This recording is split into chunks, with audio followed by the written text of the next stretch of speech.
This is episode 85 of the Rio Grande Foundation's Tipping Point, New Mexico podcast. I'm Paul Gessing. I'm president of the Rio Grande Foundation, New Mexico's free market think tank. You can find out more about the foundation at riograndefoundation.org. This and every week we'll be talking to you about public policy issues facing New Mexico. We have a fantastic guest this week, and his name is Michael Nasi. He's with the Life Powered Initiative, and he's the director of that initiative, which is based out of the Texas Public Policy Foundation in Austin, Texas, the sister think tank, albeit much bigger sister of the Rio Grande Foundation. And if you're ever in Austin, Texas, you should go by the Texas Public Policy Foundation's headquarters there right next to the state capitol in Austin, which is also a lovely facility. But Mike, welcome to Tipping Point, New Mexico. Thanks for having me. Yeah, and you caused some waves here in the state of New Mexico with regard to the Energy Transition Act legislation that passed this session. And we had some back and forth in the New Mexico media on this issue. And we're going to talk a lot about that, but about more broadly speaking, some of the efforts of your organization, what the Life Powered Initiative is all about. But before we get into any of that, you are a native New Mexican, and it's always interesting to talk to folks who are from New Mexico, especially those who move out of state and are of a free market mindset. And you grew up in Gallup, New Mexico. So why don't you tell us a little bit about, growing up there and what that was like and what ultimately caused you to leave the land of enchantment? Yeah, great. Well, my parents came to New Mexico when I was, I think, one. So, strictly speaking, I guess I'm a native Nebraskan, but I lived for the first 20 years of my life, and at least the ones that I can remember in New Mexico, in Gallup. My father was a public health service periodontist and administrator, and he set up dental clinics all over New Mexico, Arizona, and other Native American reservations. So one of his big stints was to do work on the Navajo, Hopi, and Zuni reservations. And so that landed us in Gallup. And in fact, my brother is still in the public health service there. He's in Albuquerque. So that's what brought us there. I went to the University of New Mexico for a year. And like any third child, I was just, excited to go see the world. So I actually fell in love with Austin. I do a lot of outdoor stuff. I was a mountain biker, still am, in New Mexico. Love coming back. I keep a mountain bike in my mom's house in Gallup. Still great mountain biking territory out there. So Austin's a great outdoors town, lots of water, trees, rolling hills, things that I had never seen crossing through the panhandle of Texas growing up. And I couldn't believe it was Texas. So I fell in love there, and I quickly fell in love with a girl who's now my wife of 26 years, who actually also is from Gallup. How about that? The chances of going to the University of Texas and meeting another Gallup girl. So we were both New Mexicans, and like I said, my family's still there, but left because the University of Texas and different, just really the natural beauty of Austin, and it was a much less crowded Austin, Texas then. About 1 million more people have gotten the idea of moving to Austin since then, but never have stopped my love of New Mexico. Still go back all the time, 4 or 5 times a year. Love go hiking in the mountains, hiking Sandia Peak all the time. My brother lives right at the foot there, so love coming back to the land of enchantment. I am, as I said in my piece, a little disappointed with the direction of the statewide officials. I've been holding out hope that folks like you would win the day in some of these energy engagements, but all too often the propaganda machine of the left has taken over this energy debate, and really bad decisions are getting made. And New Mexico's not unique in that way, but it's uniquely challenged, as we all know, with just not exactly a wealthy state to begin with. So when you start messing with something as important as the price of electricity, it really concerns me a lot. Growing up in a town that was filled with poverty, as you know, and my dad dealt with poverty professionally. It's not exactly a talking point or a spin cycle for me. It's real. Yeah, and I appreciate that, and I do want to talk to you still a little bit more about kind of having lived in both places. And Austin is an interesting town because kind of from a political, cultural perspective, it's a very progressive place, but it's also a very technologically innovative. A lot of innovative corporations have moved there and are even setting up shop there. Of course, Whole Foods, which is kind of catering to the progressives, but was founded by John Mackey, a good libertarian in Austin, Texas. Talk a little bit about your perceptions of kind of the cultural differences in terms of the economy, free markets, individual liberty, and entrepreneurial spirit. Because yes, Texas, of course, is governed in a much more conservative way than New Mexico, but you lived in Gallup and now you live in Austin. Compare and contrast a little bit those the mindset of the people at large in those two places. Yeah, I mean, there are really, I can honestly say there are two Texases. The Texas that most people see and interact with in Dallas, Fort Worth, Houston, and other places is, very free market oriented, is a low tax, pro-business, but, also prides itself in diversity. One of my favorite places in Texas is San Antonio, other than Austin, a very diverse community. It reminds me a lot of New Mexico. El Paso is much more like New Mexico than Texas, actually. And so Austin is just a totally different place. I mean, I joke about, it's not really a joke. It's a pretty obvious statement. It's a lot like Boulder, except with real jobs. And there's a lot of liberal thinking academics. It's always been a college town, right? So, and that has kept it kind of always on the, cutting edge of academic thought, including liberal academic thought, not to the exclusion of conservatives, but it has been also a great attractor of outsiders, New Yorkers and Californians, because Austin provides kind of a double whammy. It has, very deep, natural beauty.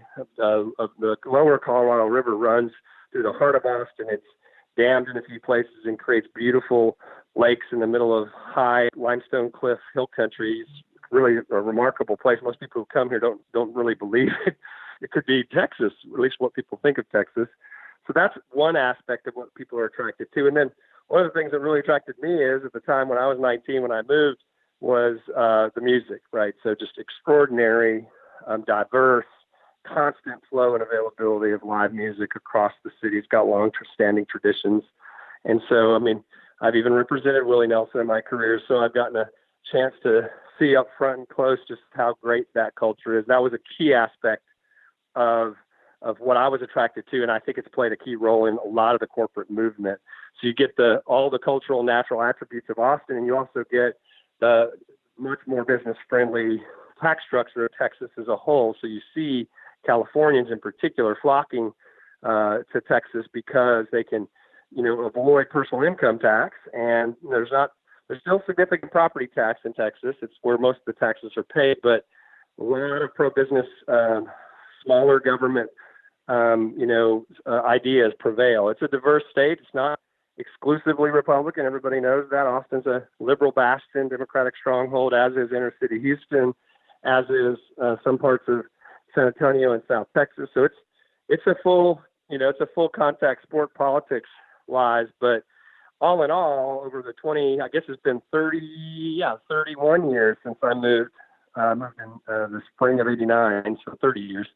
I have seen the city of Austin grow tremendously, and the political dynamics have changed a little bit up and down, but it continues to be, pretty much a conservative state with a lot of interesting liberal ideas promoted and big government ideas promoted, and a big struggle, frankly, between a conservative set of statewide officials and very liberal, very central government-oriented city officials, especially in the city of Austin. So an ongoing struggle, and I think that the Texas Public Policy Foundation, who you mentioned, sister think tank of yours, has actually made a significant impact just right there in Austin, calling out some of those policies, not just because they invoke more government and expense, for living in Austin and giving away of liberty, but also they actually have some pretty significant and regressive impacts on those that don't have as much. And that's really one of the issues that's near and dear to my heart, and certainly central to the energy issue. Right. And, Texas Public Policy Foundation is a large enough organization that it has, and Texas is a large enough state, and it has big enough influence in our political culture as a nation that they're able to take a message and a way of doing business and kind of a way of life even, and apply it to the nation as a whole. So the former head of the Texas Public Policy Foundation, Brooke Rollins, has been in Washington advising the Trump administration, and you have a project out of Texas Public Policy Foundation called Right on Crime, which is working to change the way crime is discussed, and has been very influential and effective in kind of getting conservative-minded folks to get the lock them up, throw away the key kind of mindset addressed, and changing that mindset. Now, in that tradition, the Life Powered Initiative obviously transcends the borders of Texas, because you recently kind of got into a back and forth with New Mexico's Senator Martin Heinrich on the pages of the Albuquerque Journal on energy policies that were addressed in the New Mexico legislature. So before we get into the back and forth on energy and that Energy Transition Act, talk a little bit about what the Life Powered Initiative is all about. Yeah, you bet. So I am a practicing attorney in a firm called Jackson Walker. It's not my full-time job, but actually you mentioned Brooke Rollins. Right before she went to the White House, she was very instrumental with some others of convincing me to dedicate a piece of my week to helping direct this effort, largely because some of the initial discussions that led to its birth were originated by myself and colleague Kathleen Hartnett-White, who's at TPPF, and a few others that were really just trying to shine a bright light on the fact that energy is such an essential component of human flourishing. And we can get past a lot of the divisive debate about energy if people have a much better understanding of how important energy has been to the flourishing of humans, and how it is still an essential component of liberating the hundreds of millions, even billions, that live in the world, frankly, in abject poverty because they lack energy. And the lack of understanding of that issue has really led to this very elitist and frankly ignorant perspective on energy, that somehow energy is this thing that we can play with to feel good about ourselves and make more expensive and convince ourselves that it's clean relative to what it is already, which is safe, right? I'll talk about safe versus clean as we progress here. But that lack of understanding, that low energy IQ, has really started to manifest itself. Now, I didn't think when I started this project it would manifest itself as prominently as you see with AOC, but I started to see it. I helped teach a class at the University of Texas School of Law, and I helped teach a class at Rice University. I have 3 teenagers that I consider to be very bright. Their mom's a chemical engineer.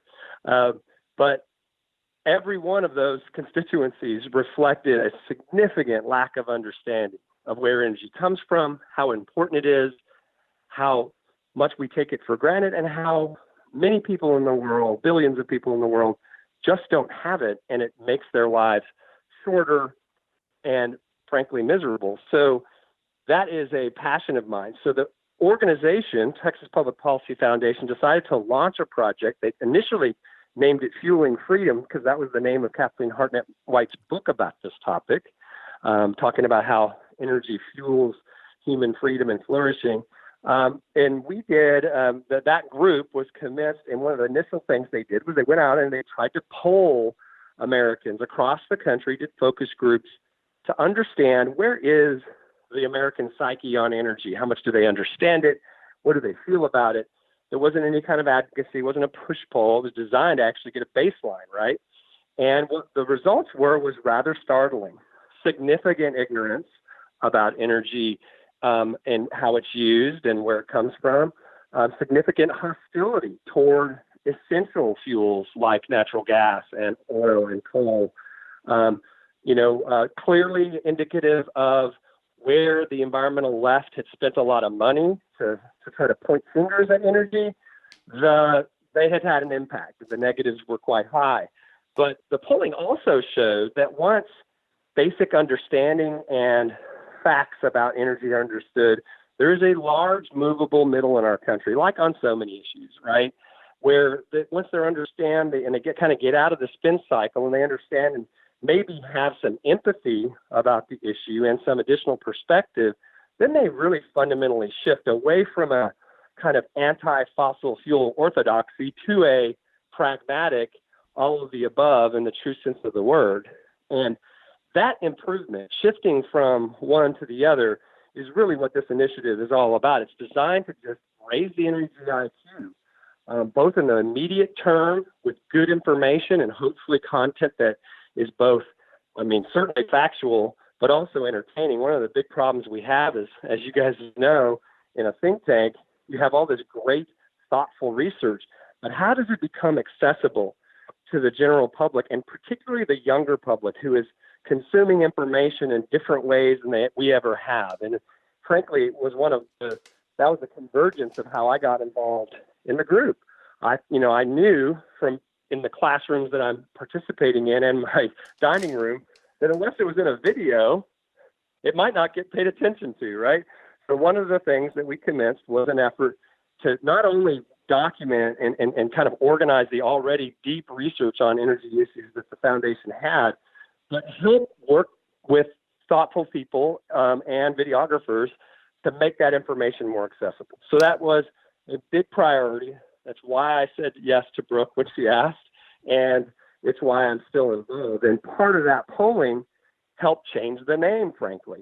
People did react, especially in the focus groups, much more favorably to Life Powered because it actually invoked the very central message that we're trying to convey, which is energy is an essential component of human flourishing, and the deprivation of energy and the making of energy more expensive has significant adverse impacts on humanity. So that's how it all started. So you can go anywhere you want with the next question.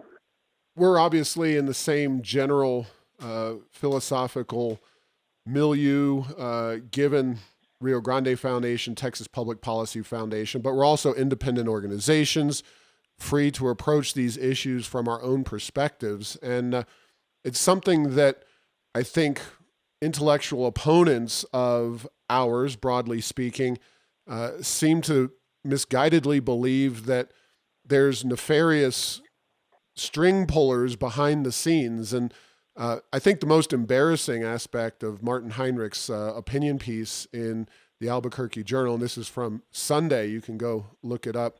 He attacked your writing and you personally, really, and tried to cast aspersions on the ideas simply by associating you with the Koch brothers and other entities that engage in the public policy process.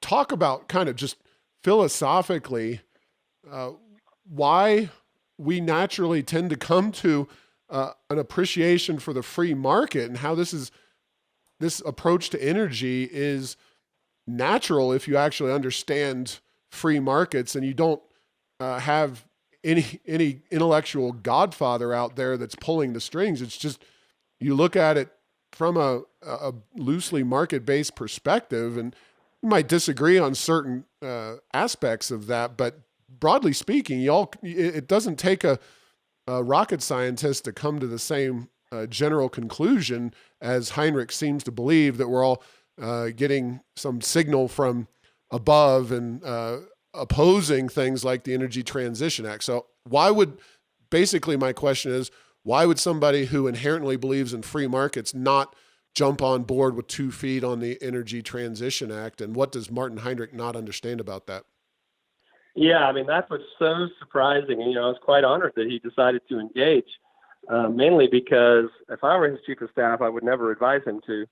engaging with a 26-year experienced energy regulatory lawyer on energy regulatory policy with bad facts and frankly misleading and false statements. Not exactly a good move for a U.S. senator, but I'm glad he did, because I think the castigation of my comments is somehow involved with the oil industry is a classic example of the environmental left and what is wrong with this country in so many ways, that we have an elitist class that is not in touch with the common man. I grew up in a very humble setting, as you guys know. Okay. I'm totally in touch with the people that I grew up with. I think I was a 13% minority as a Caucasian in Gallup growing up. It was not a rich city. It's not a rich state. I didn't come to Austin in privilege. I was in debt, borrowed money, fought my way up. And the idea, I've never even met the Koch brothers. And if I ever get to sit down with the senator face to face, I'll remind him we don't use oil for electricity. So and odd. That's one of the oddest points that he made, because whoever wrote the article, and heaven help him, I hope it's not the senator himself, because it was so low quality, but ultimately did put his name on that piece. As you point out, I think probably 0.0% of New Mexico's electricity generation is generated by oil. There are states in the Northeast where oil is used for heating and even electricity generation, but New Mexico is, basically coal, nuclear, and you've got a little bit of hydro, a little bit of wind and solar, and that's it, as I understand it. So continue. Go ahead. Yeah, it was a little odd. And so, and I'm not making personal accusations like he did. I don't know where he comes from. I don't know whether he's a man of privilege or not.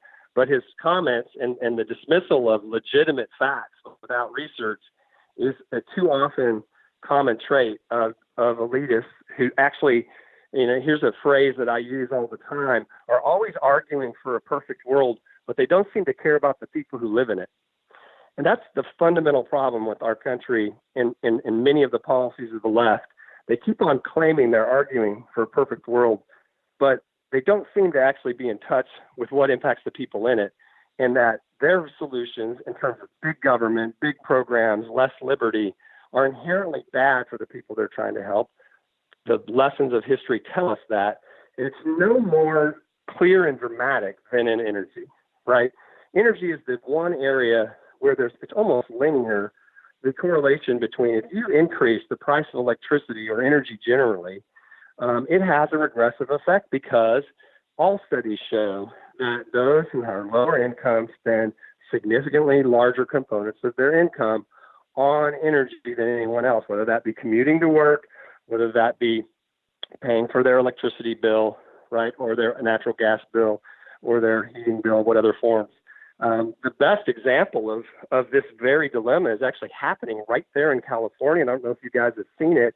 We've written a little bit about it in Life Powered, but there's this group called the 200. It's a coalition of civil rights advocacy groups that have sued the state of California over its green energy policies, because they have had such a significant and dramatic regressive effect on the poor and minority classes of California. That's not a Koch-funded, whatever that means, lawsuit. That's a legitimate group of civil rights leaders saying, listen, when you make fuel more expensive, you punish those who have to commute, who can't live in these high rent inner city, like high end parts of the city. They have to commute to their jobs. You punish them when you make fuel more expensive. When you force over expensive cars and infrastructure to support them, you basically, I hate to sound cute, but this is a great way to boil it down. You end up having a bunch of poor people pay for rich people's green bling, right? And that's true of solar policies. That's true of electric car policies that are not well thought out. And so you see that in the way that people engage in dialogue. He dismissed what I had to say because somehow I was speaking under the heading of an organization that might receive money, although he has no evidence to that from people who are in the energy sector. But, I'm a practicing environmental regulatory lawyer. I'm an expert witness across the country. I don't know a lot about a lot, but I know a lot about this, right? And I come at this issue because I have been working on power plants mostly my whole career and making them clean. And it's not just coal and natural gas and nuclear, but also renewables. I've been involved in a significant amount of renewable generation. And what I know from that experience, not something I learned in Gallup, but something I learned over the last 31 years, is that energy density matters. It is what makes the fossil energy usage that we have indispensable. Energy-rich fuels that lessen the footprint of our projects, that don't require us to chop down whole forests of trees, don't require us to cover our landscapes and habitat and ecosystems with solar panels and wind. Those energy-rich fuels are the reason our country has turned in 100 years from basically a third world country to the global leading economic superpower. And then here's the most shocking fact that I don't think Senator Heinrich would recognize, and we have the cleanest environment. We achieve extraordinary things with our power generation fleet and our transportation fleet in terms of environmental. We have the lowest particulate matter ambient level concentrations, that the stuff that everybody knows kills people. We have the cleanest levels of those of any economic superpower, certainly much cleaner than our European allies and significantly orders of magnitude cleaner than our global competitors in India and China. No, and Mike, so, let me jump in real quick. So it's worth noting on the clean air issue that the Four Corners and the city of Farmington in particular are listed by the American Lung Association and other reports, people who studied the clean air aspects of various communities consistently rank Farmington as among the cleanest, if not the cleanest air in the entire country among metro areas. So it's that's an area that's got, of course, the San Juan generating station, but Four Corners power plant as well. So two major coal-fired plants in that area, and yet they have very, very clean air. And it's worth just putting that example out there because it proves your point. That. I mean, it's really important. It's a great example. We've achieved that, and here's another great phrase, with technology, not ideology. Okay? Clean air is a function of good technology. You mitigate air pollution through market-driven regulatory mechanisms that lead to innovation that result in the kinds of installations we saw there. So we can achieve those things and maintain a healthy economy, and this kind of false choice that gets made that you can't use fossil energy and have a clean environment is a big problem. Now, we'll get to the whole question of carbon in a second, but before we even get to carbon, what the polling shows, and I'm not a pollster, it's just in this project, it's really important to understand what does the public really think when you go out and ask them, right, put them in focus groups. There is just an extraordinary amount of ignorance about just how clean the air is in the United States, because the other side has been engaged in this extreme fear campaign that has basically made people ignorant of it. And so in every debate I've ever been in the last 10 years, it feels like when I actually tell them things like you just said, or the general facts that we're in compliance with all these massive, very strict standards and that we've reduced pollutants in aggregate 73% since 1970, most of them say, where do you get your data? Right? Well, I get it from EPA. That's what I do for a living. I'm an environmental lawyer, and I'm quite proud of what we've done. Right? But that's not the same thing as saying we should never stop adding controls and making things more expensive. There is such a thing as safe air. Environmental law is about making air and water safe. This term clean, right, is a very subjective term. Clean is a much harder word to define scientifically. Safe is definable scientifically, right? Toxicology, a very great, important science in environmental law, tells us when a certain dose of something is, lethal or just unhealthy.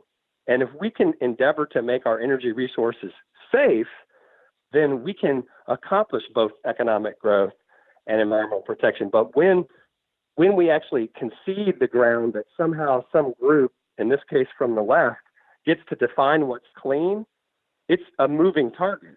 It's not driven by science. It's driven by perception and ideology. So, right? Mike, let's talk specifically about. We've got some time left, but I want to get into the article itself, and there is a lot of material here. We could talk for a long time, but the Energy Transition Act, as you see it, what is the fundamental, or what are the fundamental problems with that piece of legislation that is unfortunately now the law of the land in New Mexico? Let's kind of talk turkey on the policy, and then talk about the pieces that you wrote and the issues raised between you and Senator Heinrich. But let's talk, what is the fundamental issue with the Energy Transition Act as you see it? So the first and foremost is the false premise that somehow by eradicating fossil energy and by moving to these sources of renewable energy in the electric grid in New Mexico, that we're somehow moving the needle on the perceived concern about climate change. We don't have time on this call to talk about the deep atmospheric scientific debate that does exist about anthropogenic or man-made forcing of climate change. It is a very legitimate topic, one that very smart people nationally and internationally continue to debate, despite what the news cycle says. It's very, very much debated about how much man is forcing, climate impacts. But aside from that, even if you assume that reducing domestic carbon dioxide has the ability to materially, in fact, impact climate systems, the math doesn't support that these state-based or even national-based 100% renewable projects are going to move the needle. The IPCC, the International Panel on Climate Change, has a very important model that everyone uses to try to decide whether a carbon dioxide reduction approach or strategy will impact or move the needle globally. And that is set against a 2050 concentration.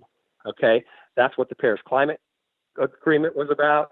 That's what all global climate discussions are about. If you eliminate every single emission of CO2 in the U.S. power fleet, the impact of global concentrations from the United States in 2050 is a 0.4% to 0.7 at the most percent impact on that concentration. It's almost immeasurably small. That's a function of a lot of different things. But the point is this concept that if we don't do this, there will be climate catastrophe.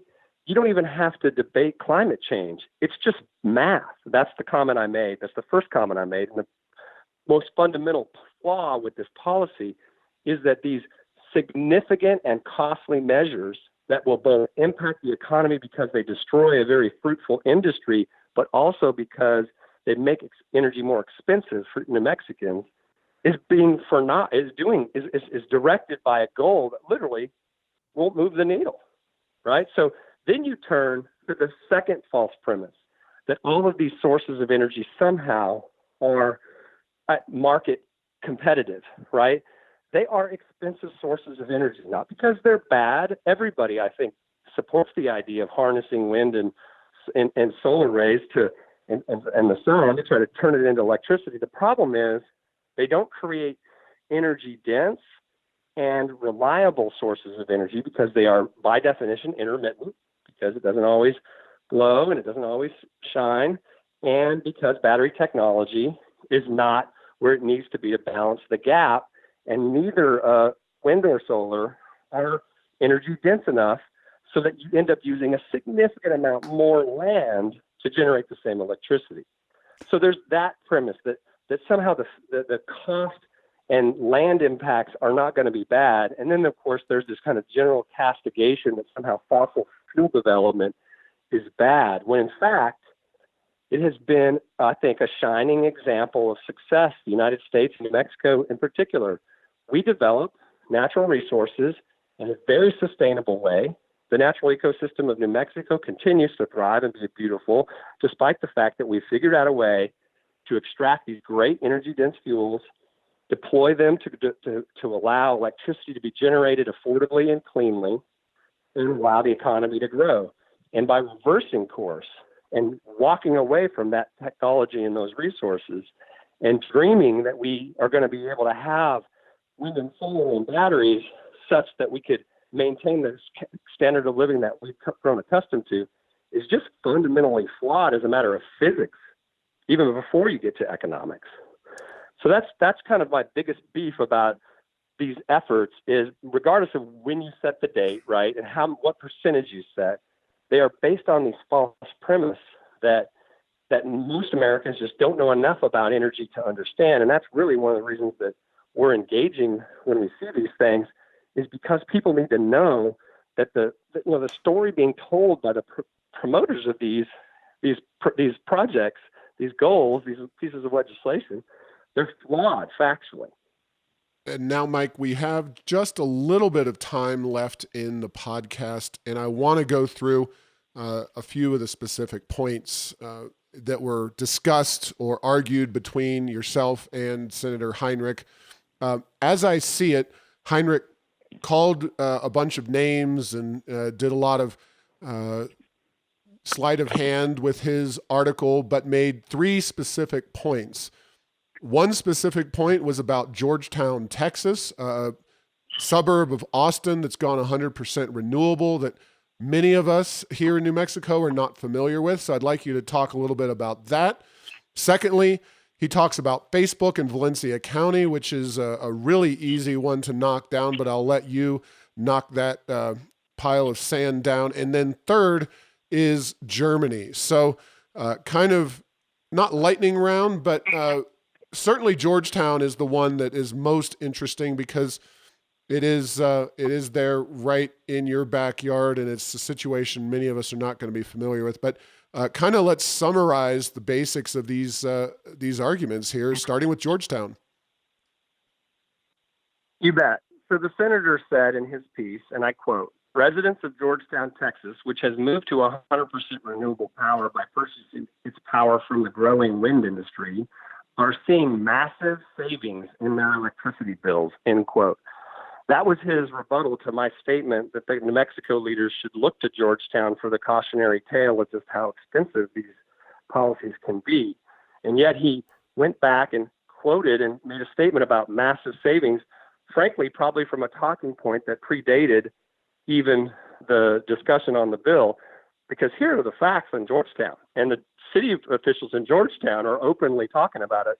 Anybody can Google the Georgetown, I think it's called the Williamson County Sun, and watch the articles and letters to the editors to know that the city, despite the fact that the mayor was in Al Gore's movie, despite the fact the mayor said something very similar to what the senator said in this quote, has openly recognized that the renewable contracts for wind and solar that it committed to have lost the city money. They are significantly underwater. They're much more expensive than the market prices for power, and they are having to increase the rates of Georgetown citizens significantly. They've already have 30% higher electricity rates than their sister cities in the area since this started.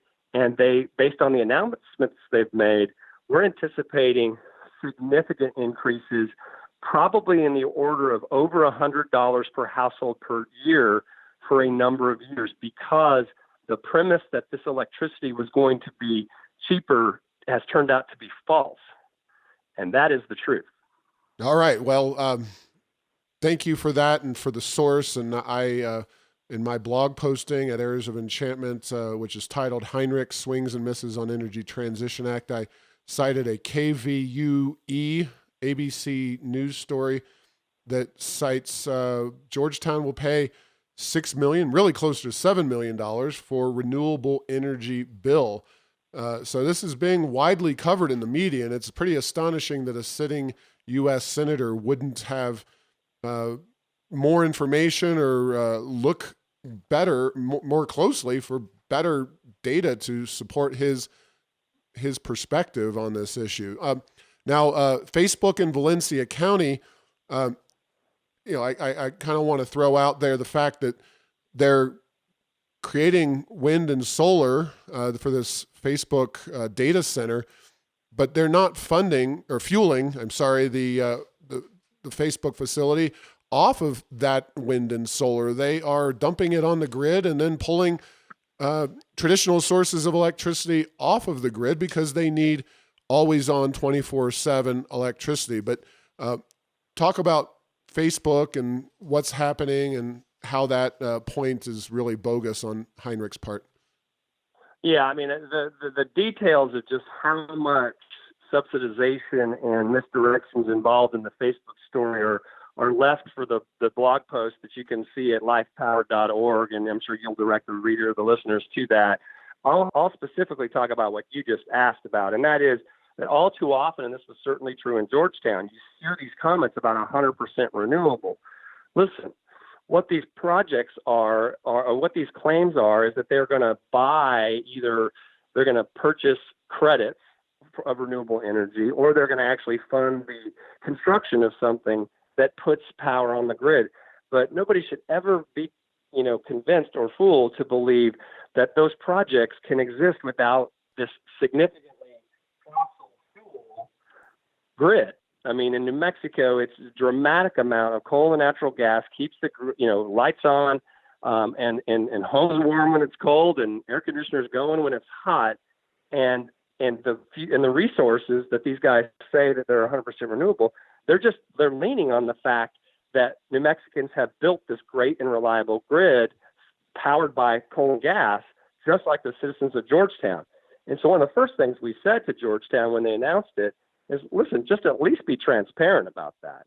Let's not try to fool the public. Lots of people who have day jobs and go to work every day, they're not nerds like me working electricity all the time. I never thought for a second that a claim like that would be that they'd always be using 100% renewable electrons. But most Mexicans, most Americans don't know that. It's not their area of business. And so they get told that, they get this kind of value signaling about a company that they're only powered by renewable. When you actually look at the facts, big data centers, those that places like Facebook and Google and others rely upon, are huge consumers of energy.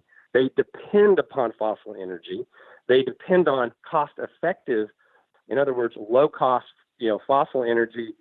Texas is a classic example. Significant data center growth in the Texas market because of how cheap electricity is in Texas. So it is a false premise, again, that it's all renewable. But what's more important than that is that the renewable itself is deeply subsidized, and it creates major tax equity issues.